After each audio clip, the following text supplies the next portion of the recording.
আমরা যারা রোজ বাড়ির বাইরে কাজে যাই, কেউ স্কুলে, কেউ অফিসে, বিভিন্ন কর্মক্ষেত্রে যারা যায় সকালবেলা, তাদের যে সকালবেলাটা কী চাপের মধ্যে দিয়ে কাটে, তো তাদেরই না, গৃহবধূ যারা আছে তাদেরও সবারই ঘুম থেকে উঠে একটাই চিন্তা, কি রান্না হবে।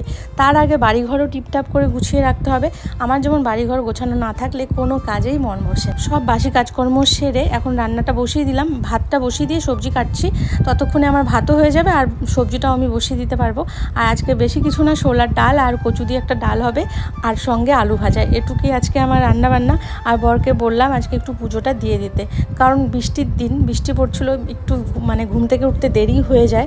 আর এদিকে দেখো আমার ডালও কিন্তু হয়ে গেছে, আর বর এদিকে পুজো দিয়ে দিচ্ছে। আর ফ্রিজের থেকে আমি আগের দিনে একটু খাবার ছিল সেটা বের করলাম। আরও পুজো দেওয়া হয়ে গেছে, খেতে আসলো, তো ওকে আমি ভাতটা বেড়ে দিয়ে এখন আমি নিজে রেডি হব।